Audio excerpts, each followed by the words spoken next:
রাজ শীতলকে এভাবে ধর্ষণ করবে সেটা শীতল ভাবতেই পারেনি। রাজ শীতলের ভাইয়ের ফ্রেন্ড ছিল, জানের জান ফ্রেন্ড ছিল রাজ। আর শীতলের ভাই রাজ নিজের বন্ধুর বোনের সাথে এরকম জঘন্য কাজ করবে সেটা শীতল ভাবতেই পারছে না। রাজ নম্র ভদ্র অমায়িক আচার আচরণের একটা ছেলে। মা বাবা কেউ বেঁচে নেই। শীতলের পরিবারই ছিল রাজের পরিবার। রাজের একটা ছোট বোন ছিল। 1 বছর আগে একটা অ্যাক্সিডেন্টে মারা যায় রাজের বোন। শীতল জ্ঞান হারিয়ে বিছানায় পড়ে আছে, জামা কাপড়গুলো নিচে ফ্লোরে পড়ে আছে। রাজ নিজের কাজ শেষ করে ফ্লোর থেকে নিজের পোশাক তুলে পরে নিয়ে বাহিরে চলে গেল। শীতল তখনও অজ্ঞান হয়ে বিছানায় পড়েছিল। হিংস্র অন্ধ হায়নার মতো শীতলকে ছিন্নভিন্ন করেছে রাজ।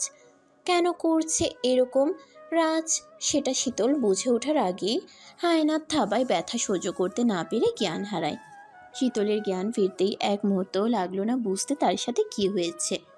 ব্যথায় বিছানা থেকে উঠতে পারছে না শীতল। চোখ বন্ধ হয়ে আসছে লজ্জায় ঘৃণায়। কখনো ভাবতেই পারেনি সে কারো হাতে এভাবে ধর্ষিত হবে। তার মাথায় ধর্ষিতার তকমা লেগেছে। সমাজে এরকম মেয়েদের জায়গা কোথায় সেটা সে জানে। শীতল বিছানা থেকে উঠতে নিলে পড়ে যায় ফ্লোরে। মিনিমাম শক্তিটুকুও নেই তার মধ্যে ফ্লোর থেকে ওঠার। তখনই কারো কথা ভেসে উঠল শীতলের কানে। আমি কি হেল্প করব? শীতল তাকিয়ে দেখে যে তাকে ধর্ষণ করেছে সে সোফায় বসে আছে। নিষ্পাপ মুখ করে তাকিয়ে বলছে হেল্প করার কথা। রাজ সোফা থেকে উঠে আসতেই শীতল তার 2 হাত দিয়ে নিজের শরীর ঢেকে ফেলে। চোখ বন্ধ করে অঝরে কান্না করতে লাগলো শীতল। রাজ এসব তোয়াক্কা না করে ফ্লোর থেকে জামা কাপড় তুলে ছুঁড়ে মারে শীতলের দিকে। তাড়াতাড়ি ওয়াশরুমে ফ্রেশ হতে চাও, এগুলো পরে। ওয়াশরুমে তোমার জন্য আরো ড্রেস আছে, ফ্রেশ হয়ে ওগুলো পরবে। রাজ কথাগুলো বলেই রুমের বাইরে চলে গেল। যাওয়ার আগে দরজা জোরে ধাক্কা দিয়ে লক করলো বাহির থেকে। শীতল ওয়াশরুমে গিয়ে শাওয়ারের নিচে বসে রইল। কেন তাকে ধর্ষণ করা হলো সেটা এখনো জানে না শীতল। রাজের মতো এমন ছেলে তাকে ধর্ষণ করেছে সেটা কিছুতেই মানতে পারছে না শীতল। শীতল সকালে কোচিং থেকে ফিরছিল। স্বাভাবিকভাবেই রাজ তাকে রাস্তায় দেখে বাসায় ড্রপ করার কথা বলে পুরনো একটা বাড়িতে নিয়ে আসে। রাজ ভাইয়া, কোথায় যাচ্ছ? গেলেই দেখতে পারবে। তারপরেও বলেন কোথায় যাচ্ছি? আমায় কিডন্যাপ করছেন না তো? কথাটা বলেই শীতল হেসে দিল। রাজও মুচকি হাসলো। রাজ পুরনো বাড়িতে এসেই শীতলের হাত ধরে একটা রুমে নিয়ে আসে। তোমার জন্য একটা সারপ্রাইজ আছে শীতল। এই সারপ্রাইজ আজীবন মনে থাকবে তোমার। রাজের চোখ হঠাৎ অন্যরকম হয়ে গেল। শীতল কিছু বোঝার আগেই রাজ শীতলকে থাপ্পড় মেরে বিছানায় ফেলে দেয়। রাজ ভাইয়া, আপনি কি করছেন? যা করছি তা তো দেখবে। আমি কিছু দেখবো না। আমার কোনো সারপ্রাইজ লাগবে না। তা বলে হয় নাকি? সারপ্রাইজ তোমাকে নিতেই হবে। দেখুন, আমার ভয় করছে, যেতে দিন আমায়। দেবো যেতে, আগে কাজ শেষ করে। কি কাজ করবেন? বাড়িতে সবাই ওয়েট করছে আমার জন্য। তোমাকে বাড়ি দিয়ে আসবো। আর তোমার বাড়ি তো জানিয়ে দিয়েছে ফোন করে তুমি আমার সাথে আছো, কেউ তোমার জন্য চিন্তা করবে না। রাজ নিজের শার্ট খোলা মাত্রই শীতলের আত্মায় পানি চলে আসে। শার্ট কেন খুলছেন আপনি? তুমি সিনেমা দেখো না ডিয়ার? শার্ট খুলে কি করে? রাজ হঠাৎ শীতলের জামায় হাত দেয় আর শীতলের কিছু বোঝার আগে হিংস্রের মতো ঝাঁপিয়ে পড়ে। শীতল নিজেকে বাঁচানোর চেষ্টা করে বাট একটা ছেলের শক্তির কাছে তাকে হার মানতে হয়। শীতল শাওয়ারের নিচে বসে এগুলো ভাবতে থাকে। এক সময় মনে করে এই কষ্ট থেকে একমাত্র মৃত্যু তাকে মুক্তি দেবে। এই কষ্ট বুকে নিয়ে সে বেঁচে থাকতে পারবে না। এই মুখ আর কাউকে সে দেখাবে না। শাওয়ারের নিচে বসে রাজের দেওয়া আঁচড়গুলো মুছতে থাকে শীতল। আর চিৎকার করে কান্না করতে থাকে। শীতল শাওয়ারের নিচে কাঁদতে কাঁদতে জ্ঞান হারিয়ে ফেলে। এদিকে বিকাল হয়েছে। শীতলের বাবা রাজকে ফোন করে বলে শীতলকে বাড়িতে নিয়ে আসতে। রাজ চালাকি করে বলে তার কিছু কাজিন আছে যারা দেশের বাইরে থেকে এসেছে, তাদের সাথে শীতল গল্প করে সময় কাটাচ্ছে। আসতে লেট হবে শীতলের। শীতলের খেয়াল রাখতে বলেছে শীতলের বাবা। রাজ বাঁকা হাসি দিয়ে মনে মনে বলে খুব ভালো করে আপনার মেয়ের খেয়াল রাখবো হবু শ্বশুরমশাই। শীতলের জ্ঞান ফিরলে নিজেকে রুমের বেডে আবিষ্কার করে। মাথা ব্যথা করছে শীতলের। সে তো ওয়াশরুমে ছিল, এখানে কিভাবে এলো? শীতল খেয়াল করলো তার গায়ে শুকনো জামা। এই জামা যে রাজ পরিয়েছে সেটা ভাবতে তার বেশি সময় লাগেনি। রাজ রুমে ঢুকে শীতলের কাছে যায়। ওয়াশরুমে পড়েছিলে, আমার পাশের পানি তো সব শেষ করে দিলে গোসল করে। শীতল ঘৃণা নিয়ে রাজের দিকে তাকালো। তোমার জামা আমি চেঞ্জ করেছি, এটাতে রিয়েক্ট করার কিছু নেই। আপনি কি মানুষ না জানোয়ার? এত বড় জঘন্য অপরাধ করেও আমার সামনে কথা বলছেন আপনি?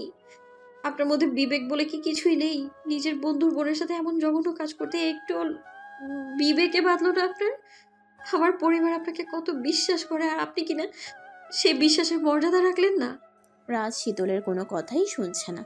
এমন একটা ভাব করছে যেন সে কিছুই শুনতে পায়নি। রাজ আপন মনে নিজের কাজ করছে। কি সব পেপার দেখছেন আপনি? শীতল আবার বলল, আপনার মতো ভালো মানুষের মুখোশ পরা লোকেরা এইসবই করে।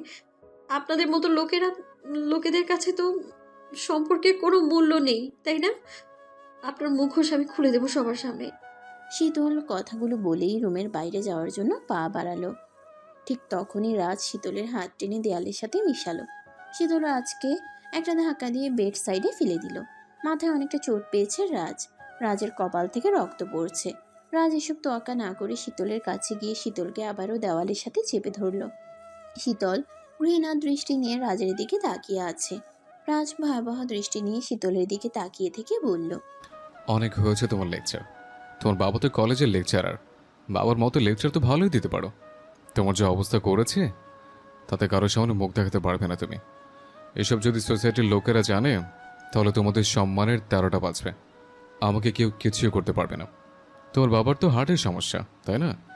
যদি এসব তোমার বাবা জানে তাহলে কি হবে বলো তো?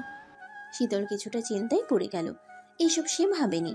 তার বাবা জানতে পারলে মেনে নিতে পারবে না। তার মেয়েকে কেউ ধর্ষণ করেছে, এটা তার কাছে মৃত্যুর চেয়ে কষ্টদায়ক হবে।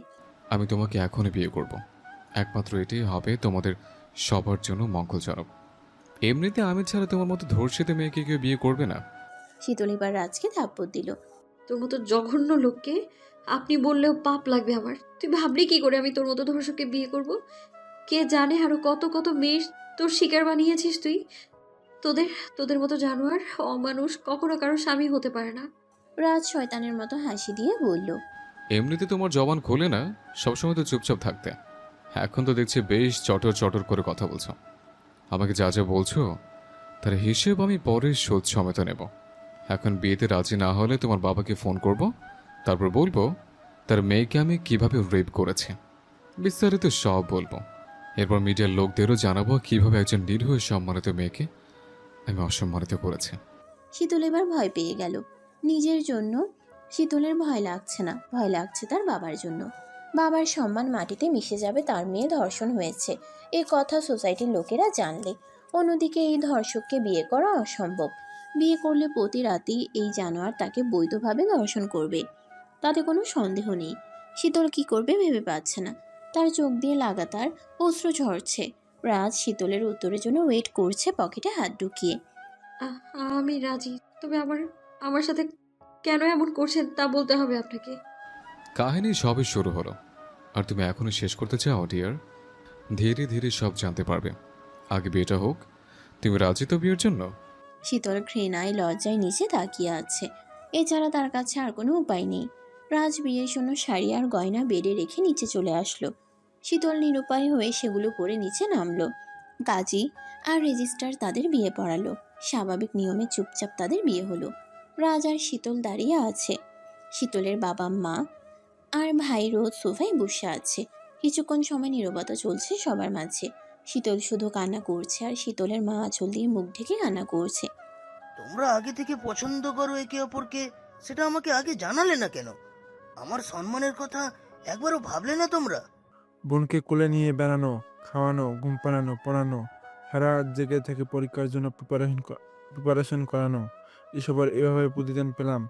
Wow, thank you very much dear sweet sister. Sheetal কিছু বলছে না, শুধু কান্না করছে। আসল কথা বলে দিলে রাজ তার বাবাকে ধর্ষণের কথা বলে দিবে। এজন্য শীতল চুপচাপ দাঁড়িয়ে আছে। যা বলে রাজ বলেছে। রোদ, দোস্ত, আমরা ভালোবাসি দুজন দুজনকে, তাই না জেনে বিয়ে করেছে। তোর তো শীতলে বিয়ে অন্য জায়গায় ঠিক করে ফেলেছিস। শীতলকে হারানোর ভয়ে আমি এই কাজ করেছি। তুই একদম কথা বলবি না, বন্ধু হয়ে এমন করলি, আমাদের সম্মানের কথা ভাবলি না। রাজ চুপ হয়ে গেল। আমি তোমাদের মুখ দেখতে চাই না। আমার মেয়ে মারা গিয়েছে আমার কাছে। এই বাড়িতে তোমাদের ছায়াও যেন আর না দেখি। রোদ বাবা, এদের চলে যেতে বলো।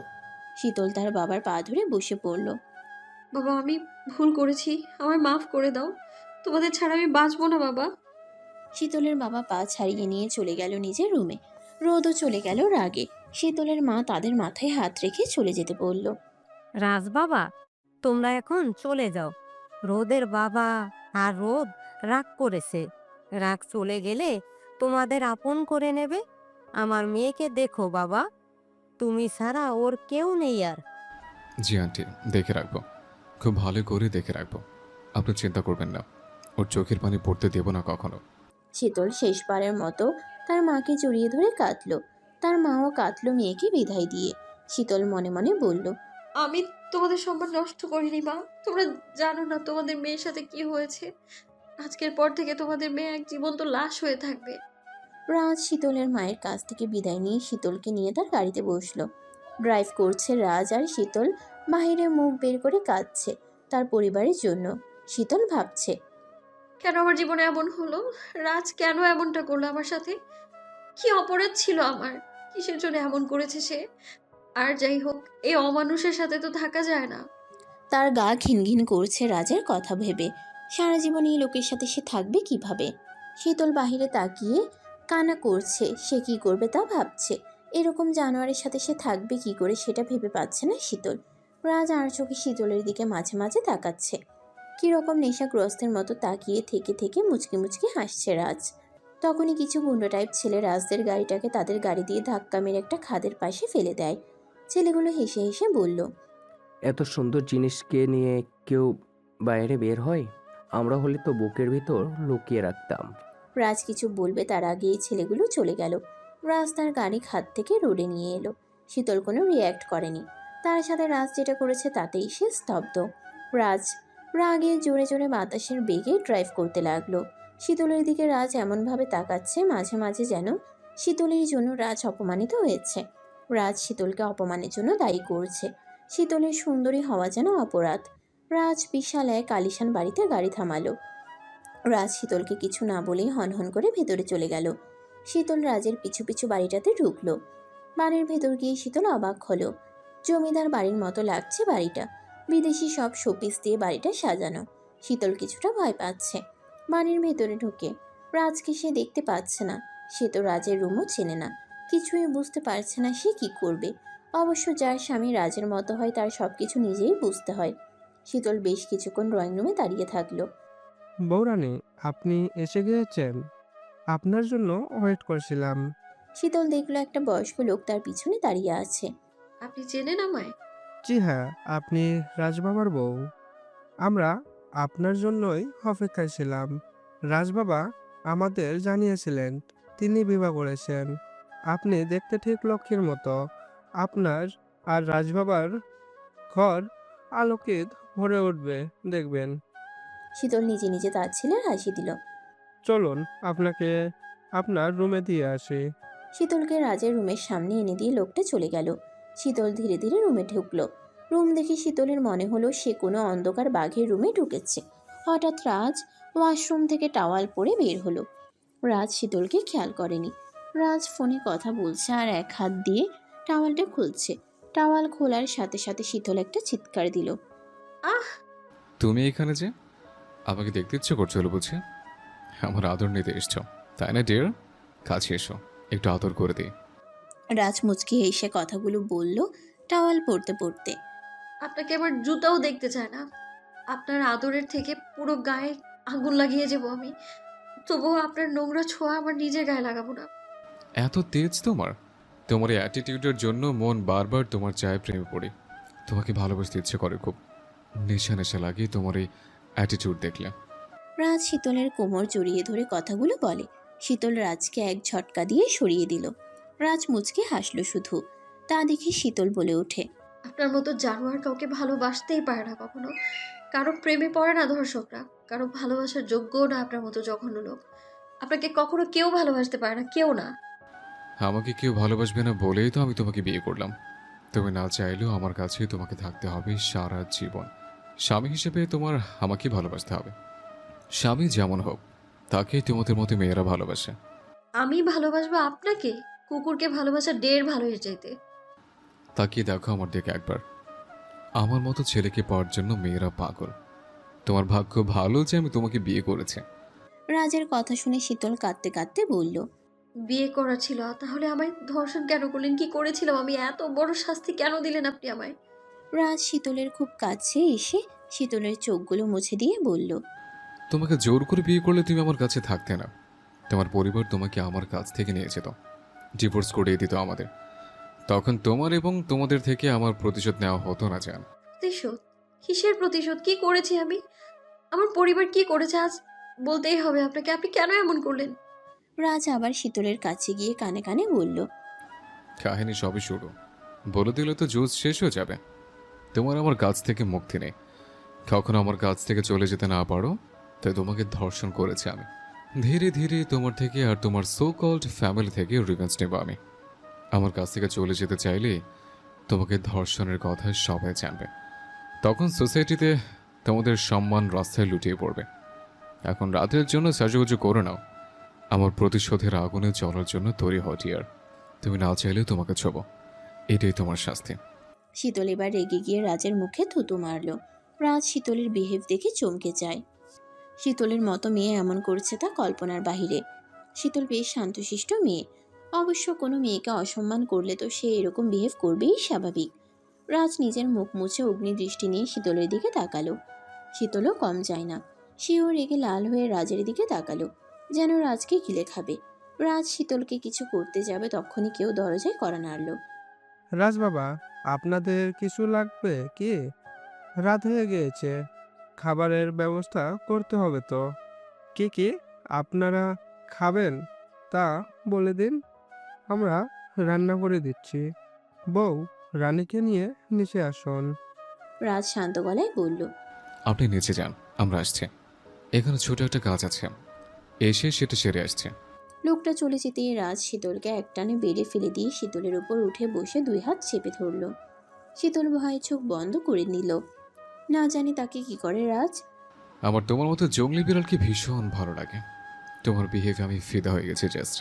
তুমি যতই দূরে যাও, আমাকে ততই তোমার কাছে পাবে। আমার ছোঁয়া তোমাকে নিতে হবে ডিয়ার।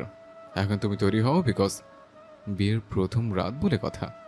আজকে তোমাকে আমি আবার ধর্ষণ, সরি, আমরা তো স্বামী স্ত্রী, তাই ওয়ার্ডটা আদর হবে। রাজ শয়তানের মতো হাসি দিয়ে শীতলকে ছেড়ে চলে গেল রুমের বাহিরে। শীতল উঠে ভেতর থেকে দরজা লাগিয়ে বেডে আবার শুয়ে পড়ল। কাঁদতে কাঁদতে চোখ জ্বলছে শীতলের। বাবা মা ভাইয়ার কথা তার মনে পড়ছে। তাদের মিস করছে শীতল। নিশ্চয় তারাও মিস করছে শীতলকে। আমি কি কখনো নিজের লাইফে ফিরতে পারবো? কখনো নিজের পরিবারের কাছে যেতে পারবো আমি? এই জানোয়ারের কাছ থেকে কখনো কি মুক্তি পাবো আমি? আমাকে এই স্বামী নামের লোকটা তিলে তিলে মেরেই ফেলবে। নিজে নিজে কথাগুলো বলছে আর কাঁদছে শীতল। সে কি করেছে যার জন্য রাজ তাকে কষ্ট দিচ্ছে? কেন এমন করছে রাজ তার সাথে? শীতল একবারও রাজের রুমটাকে খেয়াল করেনি।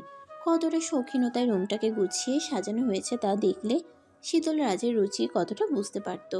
শীতলের মাথা ব্যথা করছে, তাই সে লম্বা একটা শাওয়ার নিল। হঠাৎ শীতল কোমরে কারো ঠান্ডা স্পর্শ পেল। পিছনে তাকিয়ে দেখে রাজ শয়তানের মতো দাঁত বের করে হাসছে। ছাড়ুন আমায়। আপনার সাহস কি করে হয় আমার ছোঁয়ার? দূরে থাকুন আমার থেকে। আমি তোমাকে ছোব না তো কে চাবে ডিয়ার? রাজের শিকারকে কারো ছোঁয়ার অধিকার নেই। কেন? আপনি আমাকে কিনে রেখেছেন? কেনতে রেখেছে? আজকে তো চিরদিনের জন্য তোমাকে আমার করে নিলাম। শীতল রাজকে ছাড়িয়ে উঠে দাঁড়ালো।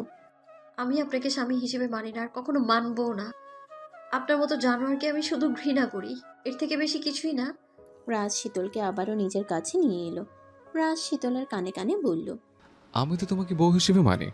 এটা আমার কাছে যথেষ্ট তোমার কাছে আসার। আমাকে তোমার ভালোবাসতে হবে না। আমার শিকারকে কিভাবে নিজের করে নিতে হয় তা আমি জানি ডিয়ার। শীতল দাঁতে দাঁত চেপে কথাগুলো শুনছে চোখ বন্ধ করে। তোমার চুলের সুবাসটা তো সেই লেভেলের, তোমার গায়ের গন্ধটাও একদম পারফিউমের মতো। শীতল রাজের পায়ে একটা মোচড় দিল পা দিয়ে। সে ভেবেছে রাজ তাকে ছেড়ে দিবে, বাট ছাড়ল না, বরং আরো জোরে চেপে ধরল পেছন থেকে। রাজ শীতলের কোমরে হাত বুলাতে বুলাতে বলল, তোমার মতো জিরো ফিগারের মেয়ে আমার সাথে পেরে উঠবে না। সো বৃথা চেষ্টা করো না দূরে যাওয়ার। এখন চলো, খাবে, খেয়ে দিয়ে শক্তি অর্জন করো। বিকজ রোমান্স করতে গেলে তো তোমার হজম করতে হবে ডিয়ার। রাজ কথাগুলো বলেই শয়তানের মতো হাসি দিল। আমি কোনো ধর্ষকের টাকায় খাবার খাবো না। এর থেকে না খেয়ে মরে যাব আমি। মরতে তোমাকে হবেই, বাট সেটা আমার হাতে। তোমাকে আমি মারব তিলে তিলে। আর বারবার আমাকে ধর্ষক বলবে না, খবরদার। তাহলে আবার আমার জঘন্য রূপ ধারণ করতে হবে। এখন চলো, আমার সাথে চলো, তা না হলে তোমাদের বাড়ি ফোন করে বলবো তোমাকে কিভাবে বিয়ে করেছে। শীতল আর কিছু বলল না। রাজের সাথে নিচে গেল শীতল। খাওয়া শেষে শীতল ড্রেসিং টেবিলের সামনে বসে নিজেকে দেখছে। রাজের দেওয়া আঁচড়গুলো বেশ গাঢ় দাগ হয়ে রয়েছে। আচমকা রাজ এসে শীতলকে কোলে তুলে নিল আর বেডের মাঝখানে ফেলে দিল। শীতল কিছু বুঝে ওঠার আগে রাজ শীতলের উপরে উঠে খুব কাছে গিয়ে বলল। প্রতিশোধের আগুন জ্বলার জন্য তৈরি হও ডিয়ার। শীতল আপ্রাণ চেষ্টা করলো রাজের থেকে নিজেকে ছাড়াতে, বাট পারল না। হাজার হোক, একটা ছেলের শক্তির কাছে একটা মেয়ে কখনোই পেরে উঠবে না। শীতলের চোখ থেকে শুধু পানি পড়ছে, যা কেউ দেখছে না, এমনকি রাজও না। রাজ নিজের প্রতিশোধ নেওয়ার নেশায় আছে। ভোরের দিকে রাজ ক্লান্ত হয়ে উপর হয়ে ঘুমাচ্ছে। শীতল ব্যথায় কাঁদছে। রাজের কোনো হুঁশ নেই তাতে। শীতল বুঝতে পারছে না কিসের প্রতিশোধ নিচ্ছে রাজ তার কাছে। রাজের ছোঁয়ায় কোনো ভালোবাসা ছিল না, শুধু প্রতিশোধের নেশা ছিল। শীতল শাওয়ারের নিচে বসে কাঁদছে। এই কান্না কেউ শুনতে পারছে না, শুধু শীতল আর আল্লাহ তাআলা শুনছে। শাওয়ার শেষে শীতল নামাজ পড়ল। তারপর জায়নামাজে বসে মোনাজাত ধরে কান্নাকাটি করলো কতক্ষণ। শীতল কাঁদতে কাঁদতে জায়নামাজেই ঘুমিয়ে পড়ল। যখন ঘুম ভাঙল তখন সামনে সেই রান্নার মহিলাকে দেখতে পেল। বৌরানী, ঘুম ভাঙলো আপনার? রাজবাবা মনে হয় আপনাকে সারা রাত অনেক জ্বালিয়েছে, তাই তো জায়নামাজে ঘুমিয়ে পড়েছিলেন। আসলে থাক না, আর লজ্জা পেতে হবে না। এখন নিচে চলুন, আপনার সংসার আপনি বুঝে নিন। আমার সংসার? কথাটা বলতেই শীতলের গলায় বেঁধে গেল। যার স্বামী এরকম হয় তার আবার সংসার, যে তাকে স্ত্রীর সম্মান দেয় না, তার সাথে তো আর যাই হোক সংসার করা যায় না। কি হলো বৌরানী? শীতল নিজের অজান্তে কেঁদে দিল। আপনার বাড়ির কথা মনে পড়ছে নিশ্চয়ই, তাই কাঁদছেন। কাঁদবেন না বৌরানী, রাজবাবা ভালো মানুষ। তিনি আপনাকে ভালোবেসে বিয়ে করেছে। আপনাকে তিনি অনেক সুখে রাখবে, দেখবেন। শীতল মনে মনে ভাবল। রাজের জঘন্য লোক হওয়ার পেছনে নিশ্চয়ই বংশগত কারণ আছে। যার গোড়া থেকে এমন, তার তো এরকমই হওয়ার কথা। সকালে শীতল খাবার খেলো না। সে রুমে গিয়ে কয়েকবার নিজের ফোন থেকে বাড়িতে কল করলো, বাট কেউ ফোন ধরলো না। শীতলের কান্না করাতে ভীষণ মাথা ব্যথা করছে, তাই সে বেডে বিশ্রাম নিচ্ছিল। কাজের খালা একটা প্লেটে করে নাস্তা দিয়ে গিয়েছেন রুমে, টেবিলের উপর। শীতল না খেয়ে উপর হয়ে শুয়ে রইল। রাজ না থাকাতে তার একটু শান্তি লাগছে। রাজ থাকলেই ঝগড়াঝাটি লেগেই থাকতো। চোখটা যেই লেগেছে তখনই কারো ঠান্ডা হাতের স্পর্শ পেল। এটা যে রাজের তা শীতলের বুঝতে বাকি রইল না। কি ব্যাপার, অসময়ে ঘুমিয়ে আছো যে? শীতল হাত সরিয়ে বলল। আমার ইচ্ছে, তাতে আপনার বাবার কি? উফ, রাগলে যা তোমায় লাগে ডিয়ার। তোমার রাগি ফেসের প্রেমে পড়ে গেছে আমি। আমি পুরো ফিদা তোমার উপর। শীতল বড় বড় চোখ করে রাজের দিকে তাকালো। আরে বাবা, তোমার বড় বড় চোখ দেখে তো আমি ভয় পেয়ে গেলাম। শীতল কিছু বলল না। সে রুমের বারান্দায় চলে গেল। অনেকক্ষণ শীতল সেখানে দাঁড়িয়ে রইল। পুরো বাড়িটাকে দেখল সে। বিশাল প্লট নিয়ে বাড়িটা তৈরি হয়েছে। দেয়ালগুলো বিশাল বড়। এখন দেয়াল টপকিয়ে বাইরে যাওয়া যাবে না। কি দেখছো ডিয়ার? দেয়াল টপকিয়ে বাইরে বের হয়ে পালানোর কথা ভাবছো না তো? আচমকা শীতলের মনের কথা বলাতে শীতল চমকে গেল। আমি কি চোর যে পালাবো? তাও তো ঠিক। ওখান থেকে পালাতে গেলে তোমার এত সুন্দর ফিগার থাকবে না ডিয়ার। গায়ের হাড়গুলো সব ভেঙে গুঁড়ো হবে। শীতল রাগে রুমে চলে এলো। রাজের সাথে কথা বলতে তার ঘৃণা লাগে। রুমে এসে দেখে প্লেট খালি। এদিকে শীতলের খিদে পেয়েছে খুব। রাজের জন্য রাতে ঠিকমতো খাওয়া হয়নি তার। কি ভাবছো? প্লেটের খাবারগুলো আমি খেয়েছি। তুমি তো আমার টাকায় খাবার খাবে না, তাই আমিই খেয়ে নিলাম। টাকা রোজগার করতে কষ্ট হয়, তাই নষ্ট করলাম না। কথাগুলো বলেই রাজ হেসে দিয়ে ল্যাপটপ নিয়ে সোফায় বসে পড়ল। শীতল আবার বারান্দায় গেল, যেখানে দাঁড়িয়ে থাকলো দুপুর পর্যন্ত। রাজের মুখ দেখার থেকে রোদে দাঁড়িয়ে থাকবে, তবুও সেটা শান্তির হবে।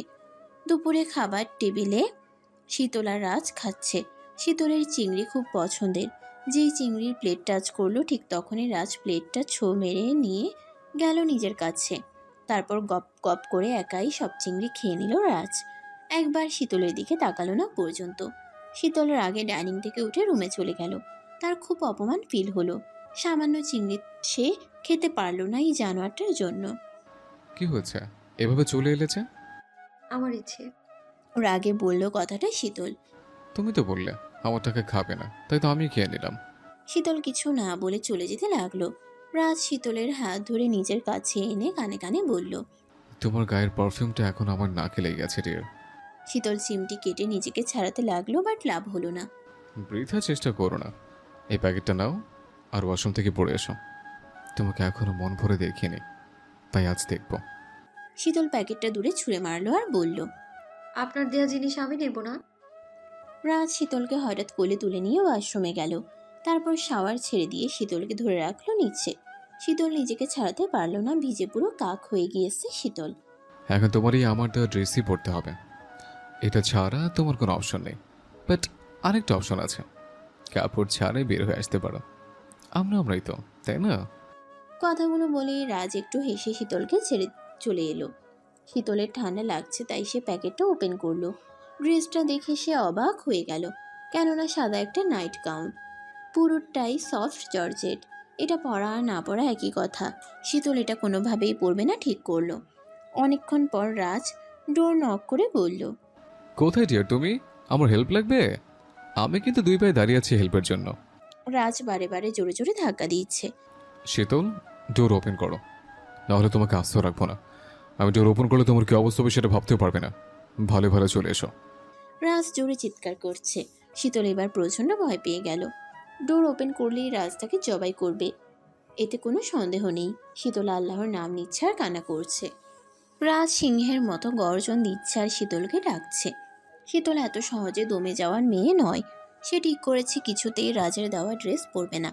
রাজ যদি তাকে জবাই করে ফেলে তাহলেও না। রাজ এক পর্যায়ে ডোর ওপেন করে ফেলে। ডোর ওপেন করে রাজ দেখে শীতল ভেজা কাপড়ে দাঁড়িয়ে আছে। তোমার এত বড় দুঃসাহস, তুমি আমার কথা শোনো না? আমি আমার নিজের মর্জি মতো কাজ করি। আমি কারো কথা মানতে বা শুনতে বাধ্য নই। আমার মুখে মুখে বলবে না বলে দিলাম।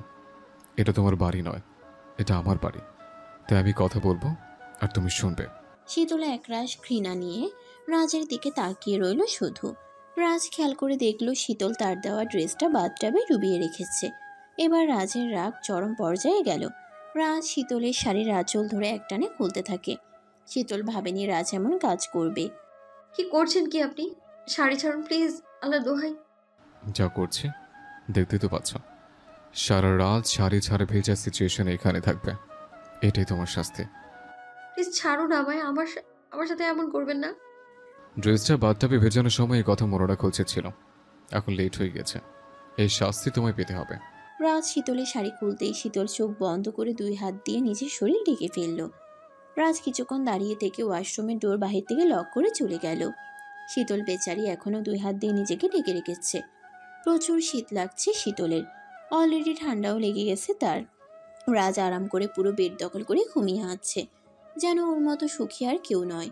ভোর হয়েছে, শীতলের মাথাটা বেশ ভারী লাগছে। চোখ খুলে নিজেকে রাজের রুমে আবিষ্কার করলো শীতল। সে তো ওয়াশরুমে ছিল, বাট রুমে কিভাবে এলো? এ কি, আমার গায়ে এই শুকনো কাপড় কোথা থেকে এলো? এগুলো কে পরালো? শীতল রাজকে রুমে দেখতে পেল না। রান্নার মহিলা মানে খালাকে শীতল তার পাশেই আবিষ্কার করলো। একরাশ মায়া নিয়ে তার দিকে তাকিয়ে আছে। তার দিকে বৌরানী, এখন কেমন লাগছে? জি ভালো, বাট একটু শীত করছে আর হালকা ঠান্ডা লেগেছে বোধ হয়। আচ্ছা, আমি এখানে এলাম কি করে? রাজবাবা বলছেন তুমি জেদ করে রাতে গোসল করেছো আর বেশি শাওয়ার নেওয়াতে জ্ঞান হারিয়েছো। রাজ অফিসে গিয়েছে সকালে, এখনও আসেনি। শীতলের ঠান্ডা লাগাতে সে বেড রেস্ট নিচ্ছে শান্তিতে। রাজের ফেস দেখতে ইচ্ছে করে না শীতলের। এখন তো রাজ নেই, তাই শীতল কিছুটা স্বস্তির নিঃশ্বাস নিতে পারছে। শীতলের এই শান্তিটুকু বেশিক্ষণ রইল না। রাজের বিয়ের খবর শুনে তার কিছু দুঃসম্পর্কের আন্টিরা বিকেলে বাসায় আসে। সবাই শীতলকে দেখতে এসেছে। একজন বলল, নতুন বউ, তোমার রূপ দেখে আমার রাজকে পাগল বানিয়েছো মনে হয়। দেখো, তোমার রূপ শেষ হয়ে গেলে রাজ আবার চলে না যায়। রাজও তাদের সাথে বসে আছে ল্যাপটপ নিয়ে, বাট কোনো কথা সে শুনতে পাচ্ছে না এমন ভাব করছে। আরেক আন্টি বলে, তা বৌরানী, তোমাদের ফ্যামিলিতে তোমাদের মেনে নিয়েছে? আমি হলে কিছুই আমার মেয়ের এমন কাণ্ড মেনে নিতাম না। কেন মেনে নেব না? রাজ হলো হীরের টুকরো ছেলে, এমন ছেলে সবাই লুফে নেয়। বৌরানীর ভাগ্য রাজের মতো ছেলে পেয়েছে। শীতলের গা জ্বলে যাচ্ছে কথাগুলো শুনে। ইচ্ছে করছে সবগুলোর কথার উত্তর দিতে, কিন্তু পারছে না কিছু বলতে। এক সপ্তাহ হয়েছে রাজ আর শীতলের বিয়ের। শীতলের পরিবার এখনো মেনে নেয়নি রাজকে। শীতলের সাথে তার পরিবার সব সম্পর্ক শেষ করে দিয়েছে। কেউ শীতলের মুখ দেখতে চায় না। শীতলের অন্য জায়গায় বিয়ে হওয়ার কথা ছিল, সেটা সোসাইটির সবাই জানতো। বিয়ে না হওয়াতে সোসাইটির সবার কাছে বেশ হেনস্থা হতে হয়েছে শীতলের পরিবারকে। রাজ অনেক খুশি হয়েছে, বিকজ সে এটাই চেয়েছিল। রাজ এই কয়দিনে শীতলকে নানাভাবে কষ্ট দিয়েছে, নানাভাবে অপমান করেছে। শীতল মুখ বুঝে সহ্য করছে, শুধু রাজের ব্ল্যাকমেইলের কারণে। রাজের কথা মতো না চললে সেই সোসাইটিতে ছড়িয়ে দেবে শীতলকে কিভাবে রাজ বিয়ে করেছে। শীতলের সিচুয়েশন দিনে দিনে আরও খারাপ হচ্ছে। রাজের নিকটতম আত্মীয় স্বজনেরা শীতলকে নানাভাবে অপমান করে বিয়ের ব্যাপারে। শীতলকে তারা বলে রাজের সাথে বিয়ের আগে তার কোনো অবৈধ সম্পর্ক ছিল কিনা। এই টাইপের অনেক কথা শুনতে হয় তাকে। সে কোনো প্রতিবাদ করতে পারে না এসবের। রাজের সব অপমান মুখ বুঝে সহ্য করতে হয় তাকে। আর নীরবে সবার আড়ালে বালিশে মুখ গুজে কাঁদে। কখনো বা পাশের রুমে শাওয়ার ছেড়ে চিৎকার করে কাঁদে, যেন কেউ না শুনতে পায়। এই কয়েকদিনেই শীতলের জীবনটা জাস্ট তেজপাতা বানিয়ে দিয়েছে রাজ। একটা প্রস্টিটিউটের মতো ব্যবহার করে রাজ শীতলের সাথে, যেন শীতল কোনো সস্তা বস্তু। শীতল এখনও জানে না তার সাথে কেন এরকম করছে রাজ, কি তার অপরাধ। সে যতবার রাজকে জিজ্ঞাসা করেছে ততবারই রাজ তাকে বলেছে সময় হলে বলবে। তার নাকি আরও কষ্ট দেওয়ার বাকি আছে শীতলকে। তার স্বাদ মেটেনি শীতলকে কষ্ট দেওয়ার। একদিন শীতলকে নিয়ে একটা বিজনেস পার্টিতে যায় রাজ। সেখানে অনেক বিজনেসম্যানকে দেখতে পায় শীতল, যারা যারা তার পূর্ব পরিচিত। ভণ্ডতার খাতিরে কথা বলতে হয় শীতলকে তাদের সাথে। সেটা রাজ দেখা মাত্রই রাগে গজগজ করতে থাকে। সে শীতলকে অগ্নিদৃষ্টি নিক্ষেপ করে তাকিয়ে থাকলো। শীতল সেদিকে খেয়াল করেনি। অনেক দিন পর বাহিরে এসে সে নিজেকে মুক্ত পাখি মনে করছে। তার ভীষণ ভালো লাগছে সবার সাথে কথা বলে।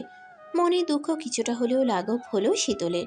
পার্টিতে থাকা সবাই শীতলের প্রশংসা করেছে, যেটা রাজের ভালো লাগছে না। সে সহ্য করতে পারছে না শীতলের প্রশংসা। শীতলের বডি, ফেস, কণ্ঠ সব মনে মিলিয়ে সে একটা ইউনিক পার্সন হয়ে উঠেছে পার্টিতে। সবাই তার সাথে কথা বলার জন্য পাগল হয়ে গিয়েছে। রাজ তো এসব দেখে একের পর এক ড্রিঙ্ক করছে। মুখে কিছু বলতেও পারছে না শীতলকে সবার সামনে। একটা লোক রাজকে বলল, মিস্টার রাজ, আপনি লাইফে একটা ভালো কাজ করেছেন। মিসেস শীতলকে বিয়ে করে ওনার মতো লেডিকে কাছে পাওয়া মানে আসমান হাতে পাওয়া। আপনার সফলতা মিসেস শীতলের মতো ভাগ্যবতীর হাত দিয়ে তত্তর করে উপরে উঠবে, দেখবেন।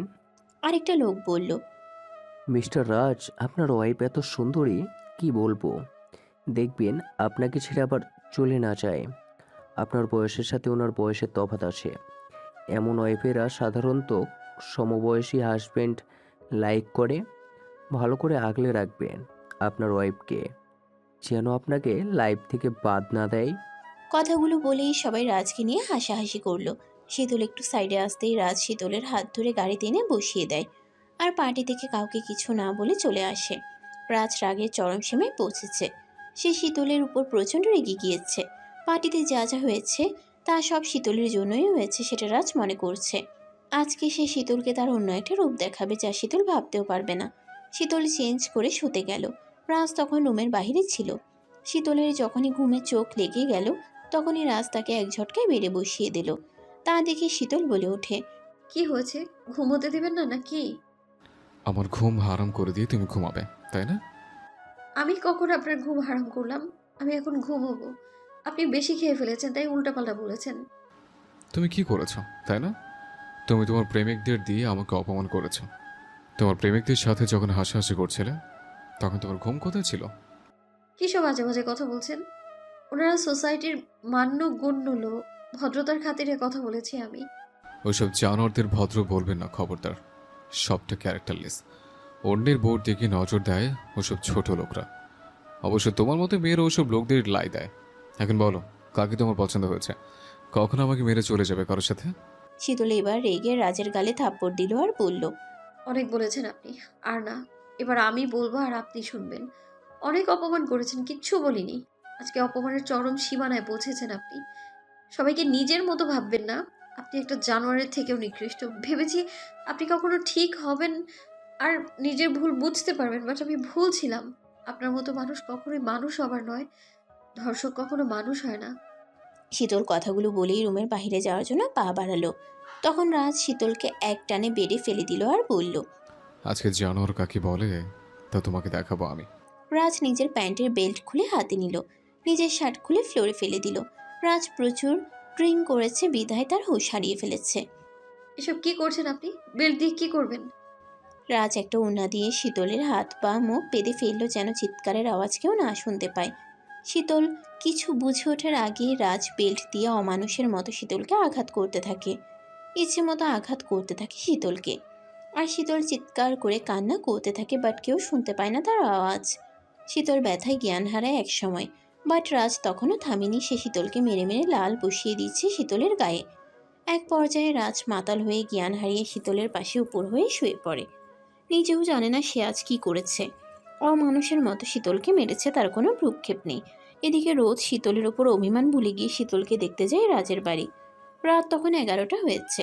তার বাবার কাছ থেকে লুকিয়ে এত রাতে শীতলকে দেখতে এসেছে। রোদের খটকা লাগছে তাদের বিয়ে নিয়ে। শীতলের মতো মেয়ে এমন অবাধ্য হতে পারে না। বোনের মায়ের টানে সব ভুলে গিয়ে রাজের বাড়ির বাইরে দাঁড়িয়ে আছে সে, শুধু ভেতরে যাওয়ার অপেক্ষা। রোদ ভেতরে ঢুকতে পারল না দারোয়ানের জন্য। রাজ দারোয়ানকে আগেই বলে দিয়েছে শীতলের বাড়ির কাউকে যেন ঢুকতে না দেওয়া হয়। রোদ বাধ্য হয়ে চলে গেল রাজের বাড়ি থেকে। সকাল হয়েছে, শীতলের জ্ঞান ফিরেছে, পুরো শরীর ব্যথায় জ্বলছে। শরীরের অনেক জায়গায় লাল লাল দাগ হয়ে গিয়েছে। শীতলের হাত পা আর বাঁধা নেই, মনে হয় রাজ খুলে দিয়েছে। শীতল নিজে নিজে বেড থেকে উঠে পড়ে। রাজ তখনও বেডে উপর হয়ে ঘুমিয়ে আছে। রাজকে ঘুমন্ত অবস্থায় কী যে নিষ্পাপ লাগছিল তা বলার বাহিরে, অথচ জেগে থাকলে জানোয়ারের মতোই বিহেভিয়ার করে। শীতলের আর সহ্য হচ্ছে না। এভাবে তার জীবন রাজের অত্যাচারে চলতে পারে না।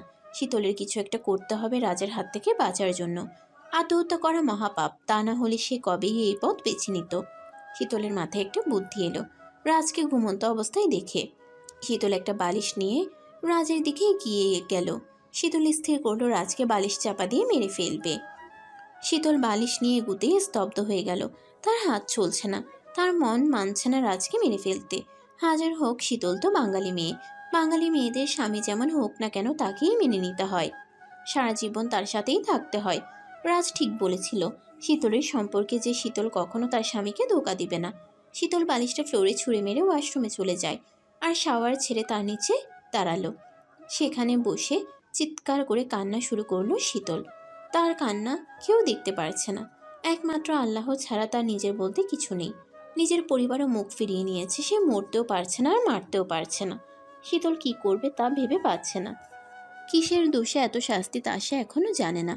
পুরো বাড়ি ফাঁকা। কাজের খালা আর রাজের চাচা ময়মনসিং বেড়াতে গিয়েছেন, ওখানে তাদের কি যেন কাজ আছে তাই গিয়েছে। ঘড়িতে এখন 10টা বাজে। শীতল এখনো খায়নি। শীতল একা কি করবে তা বুঝতে পারছে না, তাই পুরো বাড়িটা ঘুরে ঘুরে দেখছে। হঠাৎ একটা রুমের সামনে সে থমকে দাঁড়ালো। এই রুমের চাবি রাজের কাছে থাকে, কারো এই রুমে ঢোকার অনুমতি নেই। রাজ মাঝরাতে এখানে আসে সেটা শীতল কয়েকবার লক্ষ্য করেছে। আজকে দরজা খোলা রুমটার। এই সুযোগে শীতল রুমের ভিতরে কী আছে সেটা দেখার জন্য ভিতরে যায়। শীতলের বড্ড কৌতূহল হচ্ছে রুমের ভিতরে যাওয়ার জন্য। শীতল দেরি না করে সেই রুমে ঢুকে পড়ল। রুমটা দেখে মনে হচ্ছে কোনো মেয়ের রুম এটা। মেয়েদের জামা কাপড় কসমেটিক্স দেখেই বুঝলো শীতল। শীতল বেশ ভালো করে দেখলো রুমটা। হঠাৎ টেবিলের উপর দুটো ডায়েরি দেখতে পেল, একটাতে রাজ লেখা আর একটাতে লেখা রোজা। পার্সোনাল ডায়েরি দুটোই। শীতল রোজার ডায়েরি খুলে পড়তে শুরু করলো।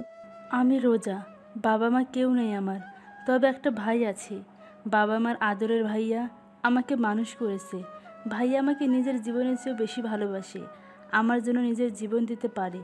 আমি একজনকে ভালোবাসি, সে আমাকে ভালোবাসে কি না জানি না, তবে চার চোখ দেখে বুঝেছি সেও আমাকে ভালোবাসে। শীতল বুঝতে পারলো রোজা একজনকে ভালোবাসে। তারপরে কিছু পৃষ্ঠা খালি, শেষের কয়েকটা পৃষ্ঠায় কিছু লেখা দেখতে পেল শীতল। সেখানে লেখা, আমি ভাবতাম সে আমাকে ভালোবাসতো, বাট আজ জানতে পারলাম সে আমাকে একটু ভালোবাসেনি।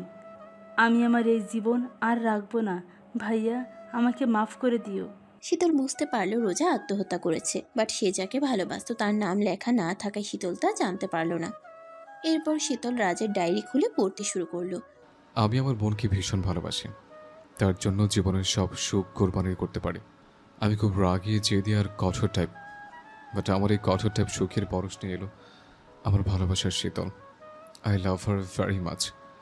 যে কোনো কিছু বিনিময়ে আমি ওকে চাই। আজও আমি আমার ভালোবাসাকে নিজের মনের কথা বলতে পারিনি। প্রথম যেদিন ওকে দেখেছিলাম সেদিন এলেমেলে চলে ওকে এত সুন্দর লাগছিল যে ইচ্ছে হচ্ছিল আমি এখন বিয়ে করে সৌন্দর্যে ডুব দিই। পরে জানতে পারলাম ও আমার জানার জিগার দোস্ত, রোদের বোন। সম্পূর্ণ ডায়েরিতে আমি তোমাকে ভালোবাসি শীতল লেখা ছিল। শীতল রাজের ডায়েরি পড়ে স্তব্ধ হয়ে গেল। সে স্বপ্নেও ভাবেনি রাজ তাকে কখনো ভালোবাসতো। এখন তার কিছু রহস্য খুঁজছে। রাজ মাঝে মাঝে ভার্সিটি যেত, শীতলের ক্লাসের সামনে দাঁড়িয়ে থাকতো। এমনকি প্রাইভেট কোচিংয়েও রাজ দাঁড়িয়ে থাকতো। শীতলের জন্যই রাজ দাঁড়িয়ে থাকতো সেটা আর বুঝতে বাকি রইল না। শীতলের মাথায় একগাদা প্রশ্ন ঘুরছে। রাজ তাকে এতই ভালোবাসলে তাহলে ধর্ষণ করলো কেন? জীবন গেলেও কেউ তার ভালোবাসাকে অপমান করে না, তাহলে রাজ এমন করলো কেন? কী কারণ থাকতে পারে ওর? পুরো ডায়েরি পড়লেই এই রহস্য জানা যাবে। শীতল আবারও ডায়েরি পড়া শুরু করলো। ঠিক তক্ষুনি রাজের গাড়ির হর্ন বেজে উঠল। শীতল ভয়ে তাড়াতাড়ি ডায়েরি রেখে রুম থেকে বেরিয়ে গেল। কি হয়েছে ডার্লিং, এভাবে তাকিয়ে আছো কেন? আমি কেন আপনার দিকে তাকাতে যাব? কিছুটা লজ্জা পেয়ে শীতল কথাটা বলল। যেভাবে তাকিয়েছিলে মনে হচ্ছিল তুমি আমার প্রেমে পড়েছ। আমি আপনার প্রেমে পড়বো কেন? দেশে কি লোকের অভাব পড়েছে? শীতল লক্ষ্য করলো কালকে রাজ যা করলো তার কোনো অনুতাপ নেই রাজের। মনে হয় নেশায় মাতাল হয়ে সব ভুলে গিয়েছে রাজ। কি ব্যাপার, তোমার গায়ে হলো কিসের দাগ? এইসব বুঝেছি, এসব আমার উপর রেগে করেছ, তাই না? শীতল এবার বুঝতে পারলো রাজের রাতের কথা কিছু মনে নেই। আমার গায়ে আমি যা ইচ্ছে তাই করবো, আপনার কি তাতে? কতবার বলবো তুমি আমার সম্পত্তি, তোমার উপর কারো অধিকার নেই, স্বয়ং তোমারও না। তোমার উপর শুধু আমার অধিকার। এ রাজ হলে তোমার মালিক। আমার যা ইচ্ছে তাই করবো তোমার সাথে। তোমাকে মারবো, কাটবো, তারপর আমি আবার জোড়া লাগাবো। বুঝতে পেরেছো কি বলেছি আমি? শীতল মাথা নাড়ালো। রাজ আবার বলতে শুরু করলো। কাল পার্টিতে তুমি যা করেছো তা তো এখনো ভুলিনি আমি। সবার সাথে হেসে হেসে কথা বলছিলে, আমার সাথে তো কখনো হেসে কথা বলো না। আর যদি কখনো দেখি কারোর সাথে কথা বলতে, তাহলে তোমাকে জবাই করে কবর দেব। রাজের কথা শুনে শীতলের হার্ট ধকধক করছে। কখনো কোনো ছেলের সাথে কথা বলতে যেন না দেখি। তোমার ছেলেদের থেকে 100 হাত দূরে থাকবে। মনে রাখবে আমার নজর সব সময় তোমার উপর, বিকজ আমি তোমাকে। রাজ বলতে যেও বলল না। শীতল রাজকে লক্ষ্য করছে। সে কি কখনো শীতলকে ভালোবাসতো নাকি? শীতলের মাথায় অনেকগুলো প্রশ্ন ঘুরঘুর করছে। রোজার মৃত্যুর কারণ কি? সে কাকে ভালোবাসতো? কী কারণে সুসাইড করলো? রাজ কেন শীতলের সাথে এমন জঘন্য বিহেভিয়ার করছে? রোজার ঘটনার সাথে রাজের শীতলের প্রতি আচরণের কি কোনো যোগসূত্র আছে? শীতল এটা বুঝতে পেরেছে রোজার সুইসাইডের সাথে নিশ্চয়ই তার কোনো যোগসূত্র আছে। শীতল চোখ বন্ধ করে রাজের দেওয়া কষ্ট আর অপমানগুলো মনে করতে থাকলো। শীতল বেডে রাজের পাশে শুতেই রাজ তার কানের লতিতে কামড় দিল। শীতল একটু চিৎকার করতেই রাজ শীতলের মুখে আঙ্গুল রেখে বলল। শ্, এত চিৎকার করো কেন? স্বামীকে একটু আদর তো করেই না, আর নিজেও আদর নিতেও দাও না। শীতল সেই রাতে রাজের ছোঁয়াগুলো অনুভব করলো। আজ তার ঘৃণা লাগছে না। সব হয়েছে ডায়েরিতে। শীতলকে ভালোবাসে রাজ সে কথা জানার জন্য। শীতল মাঝরাতে জেগে উঠল। রাজ তাকে জড়িয়ে ধরে ঘুমিয়ে আছে। শীতল রাজকে ছাড়িয়ে শাড়ি ঠিক করে স্টাডি রুমে গেল। ডায়েরিটা নিয়ে পড়তে শুরু করলো। সেখানে বিভিন্ন ঘটনার কথা লেখা ছিল। শীতল যেখানে যেখানে যেত রাজু সেখানে সেখানে যেত। সেসব কিছু ঘটনা কথা লেখা ছিল। শীতল যেদিন যে রঙের ড্রেস পরতো তাও লেখা আছে ডায়েরিতে। ডায়েরিতে একটা জিনিস দেখে শীতলের চোখ আটকে গেল। শীতল ডায়েরিতে একটা নূপুর দেখতে পেল, যেটা ও কক্সবাজারে বেড়াতে গিয়ে সমুদ্রে ফেলে দিয়েছিল। শীতলের নূপুর সমুদ্রে যখন পড়ে গিয়েছিল তখন এই স্থানে হাঙ্গর ওঠানামা করছিল, যার জন্য নূপুরটা সেখানে ফেলে কাঁদতে কাঁদতে হোটেলে ফিরে আসতে হয়েছিল। তারপর হোটেলের স্টাফের কাছ থেকে জানতে পেরেছিল একটা ছেলে নূপুর আনতে নাকি হাঙ্গরকে উপেক্ষা করে সমুদ্রে লাফ দিয়েছিল। শীতলের বুঝতে বাকি রইল না সেই ছেলে রাজ ছিল। রাজ তাকে এত ভালোবাসে আগে থেকেই, আর সেটা শীতল জানতেও পারল না। এই জন্যই তো শীতল মাঝে মাঝে তার পছন্দের জিনিসগুলো তার রুমে দেখতে পায়। রাজ তার পছন্দ অপছন্দগুলো জানে, এই জন্যই তো এসব করে। শীতল রাজের ডায়েরিতে আরেকটা পেজ পেল ছেঁড়া, যেটাতে রোজা নাম লেখা ছিল। সম্ভবত রাজ রোজার ডায়েরির একটা পেজ ছিঁড়ে তার এখানে রেখেছে। ডায়েরিতে স্পষ্টভাবে কি যেন লেখা ছিল। শীতল ভালো করে লেখাটা পড়ল। শীতলের প্রায় জ্ঞান হারানোর মতো সিচুয়েশনে পড়ল লেখাটা পড়ে। পেজের নিচে লেখা ছিল, আমি তোমাকে ভালোবাসি রোদ। এই লেখাটা স্পষ্ট ছিল। শীতল বুঝতে পারল রোজা তার ভাইয়াকে ভালোবাসতো। বাট তার ভাইয়া কি রোজাকে ভালোবাসতো? আর রোদ কিভাবে রোজাকে ধোকা দিল? কি এমন করেছিল রোদ? শীতলের মাথা নষ্ট হয়ে যাচ্ছে এতগুলো প্রশ্নের সম্মুখীন হয়ে। তবে সে একটা ধারণা পেয়েছে, বোধহয় রাজ তার বোনের মৃত্যুর জন্য শীতলের ভাইয়াকে দোষী বানিয়েছে, আর রোদের উপর প্রতিশোধ নেওয়ার জন্যই শীতলকে এভাবে কষ্ট দিয়ে যাচ্ছে। সম্পূর্ণ ডায়েরি পড়ার আগেই ভোর হয়ে যায়, তাই রুমটা লক করে শীতল নিজের রুমে চলে যায়। রাজ এখনো ঘুমিয়ে আছে। রাজের শার্টটা ফ্লোরে পড়ে আছে। শীতল রাজকে কিছুটা লক্ষ্য করলো। রাজকে একদম নিষ্পাপ শিশুর মতো লাগছে, অথচ এই রাজ শীতলকে ধর্ষণ করেছে আর প্রতিনিয়ত শীতলকে অপমান করেই যাচ্ছে।